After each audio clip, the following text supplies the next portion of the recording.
Thank you so much to the team Modern and to the amazing team of Fast Forward Women in Photography for convening such an amazing conference. In 1989, the well-known, if anonymous, collective of American artists Guerrilla Girls famously released a billboard commissioned by the Public Art Fund in New York. Arresting for its visuals as much as for its message, the poster showed a travesty of Anne Odalisque with a reclining nude woman wearing a gorilla mask. On a bright yellow backdrop, the beast's ferocious mouth seemed to utter the following question, printed in bold letters. Do women have to be naked to get into the Met Museum? Below was the answer in the form of an appalling statistic. Less than 5% of the artists in the modern art sections are women, but 85% of the nudes are female. Reissued in 2005 and 2012 after recounts, the adjustment of the billboard figures needed to be so thin as to be negligible. What would that vertiginous imbalance become if one undertook to compute that ratio for African women on the scale of photography's history? Part of the answer was given in a recently published book edited by several eminent French historians. Entitled Sex, Race, and the Colonies, this 9-pound volume counts 444 pages and 12,000 images, reportedly reduced from an original selection of 70,000 images. The book sets as its program to deconstruct the voyeuristic colonial gaze in the French Empire. As explained in the subtitle, it explores the domination of bodies, in vast majority female, from the 15th century to the present. Since its publication last year, it is the book's photographs rather than its text which has attracted the public's attention. Numerous press articles related these images, accompanied by sensationalist titles such as The Great Sexual Safari of Colonization, The Colonial Rape, or again, a rape that lasted 6 centuries, titillating the reader with the announcement of shocking photographs.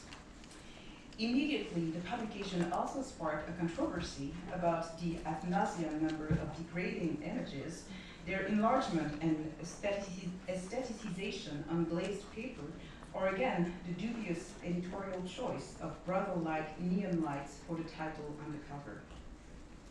In the wake of the publication, a series of op-eds in the French national press opposed on one side defensive historians brandishing the necessity of showing and dissecting these images to deconstruct their pervasive import, and on the other side, mostly African and African descendant women, mostly uninvolved in this project, expressing their fatigue over seeing their bodies once again put on degrading display over a science that always seems to have a superior reason to eroticize and humiliate them. Yesterday it was ethnography and anatomy, today history or art history. What this debate revealed is how the body continues to over-determine the ways in which the history of African women in photography is narrated. Understandably, it continues to be the prime site of contemporary artistic exploration and scholarly research about African females' representation. It results that exhibiting and discussing photographs of African women has often been an exercise in ventriloquism, a matter of making these overexposed bodies speak in the face of the vast silencing of the personhoods and experiences inhabiting them. As continuously cardinal as the body remains in the photographic experience of African women, and as profound as are the scars that this experience has created, the exhibition that I curated for the Ryerson Image Center in Toronto takes a different stance. Entitled The Way She Looks, A History of Female Gazes in African Portraiture, the show unravels another history, one that exhumes from the past how even in colonial and painful circumstances, African women have found ways of exerting their gaze and their capacity for self-fashioning. It also examines how this has continued in later studio and documentary photography, up to the flourishing contemporary practices of African women photographers. The first section of the exhibition is called Encountering the Lens, and it gathers cartes de visite, postcards, albums, and prints from the 19th and early 20th century. As the majority of the colonial archive, the images displayed in this room were created by Western photographers and intended as ethnographic representation or exotic depictions. None of the women in the room, except for one, are named, and they are reduced to an anonymous type. The violence that these captions exert over the pictured subjects, erasing their humanity and their individuality, are often enough to want to put them aside, or at least to only see in them yet another production of the colonial and male gaze. However, many photographs from that era demonstrate that despite this implicit control, African female subjects found opportunities for self-affirmation and reveal more complex depictions that merely exposed and submissive female sitters. Here, the tension between the reductive ethnographic, or very often racist captions, and the intensity of the subject's gaze, the aristocracy of her demeanor and pose, defeats and, in my opinion, even ridicules the dehumanization of this caption. The image is from the famous multiple volumes The Bantu Tribes of South Africa by Alfred Duggan Cronin. It has been decried for participating into the creation of a primitive encyclopedia of Black South Africans on which apartheid was ideologically based. When confronted with these images, the show takes the civil contract argument of photo theorist Ariella Azoulay seriously. She argues that no one party has the power to, I quote, seal off the effect of a photograph and to determine the photograph's sole meaning, end of quote. By gathering these colonial images, the hope of the exhibition is to recognize the sitter's power to challenge the intention of the photographer and the meaning of this tombstone caption, but also the duty of the contemporary viewer to recognize that. In the colonial era, the range of situations spanned from consent to coercion, and the little information retrieved from the woman in this picture is counterbalanced by her compelling facial expression. With her sullen and stern air, the young girl in this photograph offers an example of what can be only described as an oppositional gaze. The pouted mouth, clenched jaws, frowned eyes, and harsh look all seem to refuse the photographic transaction underway. If today it is impossible to assert with certainty that this image was taken under duress, the general disdain imprinted on the model's face nonetheless shows that even in colonial spaces, there was some latitude that could be seized by African women when they wished to mark their non-collaboration. An English immigrant to 19th century Cape Town, Samuel Baylis Barnard catered to the settler elite and the tourist market, to which he supplied images of African locals as souvenirs. Departing from the ethnographic standards of the time, Barnard portrays here a woman who is unusually named and presented in the same aesthetic light as the honorific portraits usually reserved for Europeans. A linguistic informant for well-known local philologists, the model here is surrounded by her sons, akin to Renaissance Madonna amidst the Holy Family. If Barnard's directorial staging does not completely escape the exotic, he covers his sitter with ostrich feathers and sheepskin. The sustained gaze of the model, the dignifying mise en scène, and the tender intimacy oozing from the family all individualize the woman and set her apart from an anthropological figure. Starting around the middle of the 20th century, African women became the regular patrons of their own photographic image, and the second section of the exhibition is dedicated to the era of modern studio portraiture. These portraits were born from their subject's desire to be represented. In effect, these women were looking at themselves through someone else's camera. In the words of photo critic Teju Cole, these portraits are visual soliloquies. If today most of the names of the women sitting in these portraits are lost, they were nevertheless the initiators, owners, and original audience of their own image, destined to their private circles rather than the exhibition hall. The process of turning photographers like Seydou Keita and others into the art world stars and modernist auteurs have tended to eclipse the crucial authorship of the sitter in these images. Similarly, the reading of Keita's portraits through the gendered lens of Western art history, very tellingly, this image is usually referred as Seydou Keita's Olympia, has also turned a female sitter into a passive object with erotic overtones. As a quick side note also, I would like to add that the recent discovery of studio female portraitist Felicia Ansa Aban that was presented in the Ghana Pavilion in the Venice Biennale this year, of course, also completely forces us to revise the very male-centered narrative of the history of photography in Africa. The beautification and self-conscious fashioning, the commissioning of a photographer, and the frequently performative nature of the studio experience all testify to a creative self-envisioning that expands the authorship of the image beyond that of the photographer. In several interviews, Keita talks about customers who came knowing exactly how they wanted to be posed and came to the studio with a very precise idea of the desired image.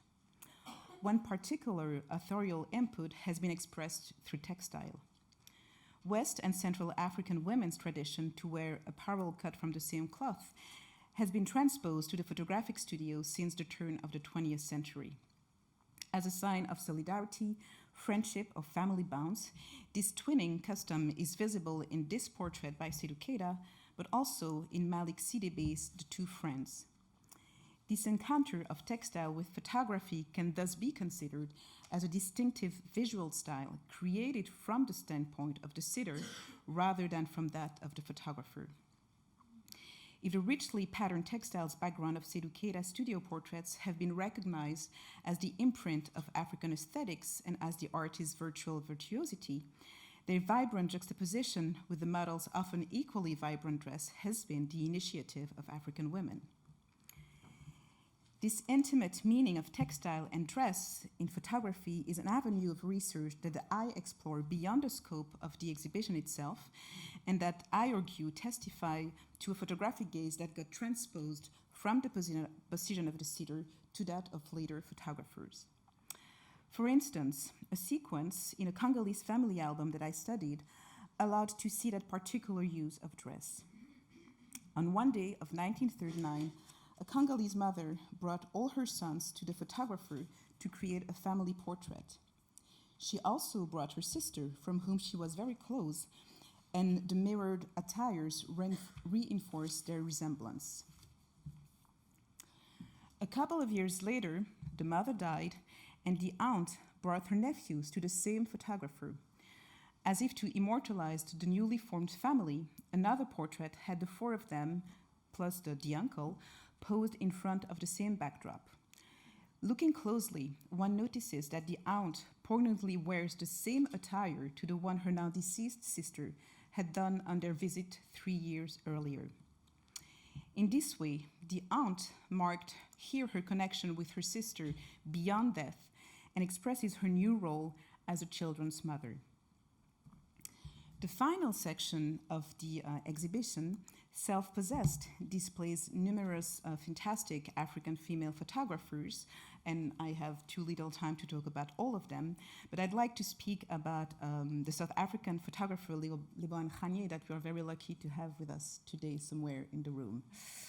And today it is hard not to see a new form of that textile tradition in her intimate and similarly moving practice.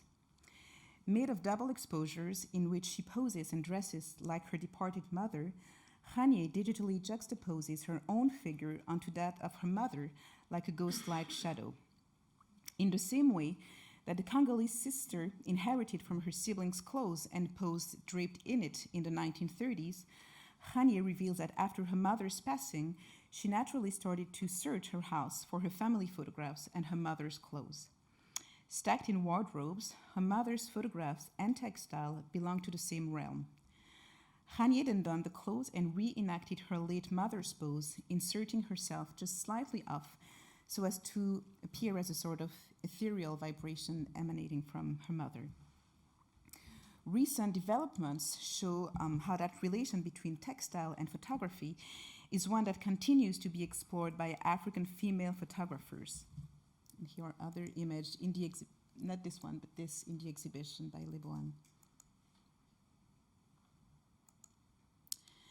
So another African female photographer is Joanna Shumali, who actually was awarded recently the Prix Pictet, and who is for the moment exhibited, I believe, in the V&A Museum.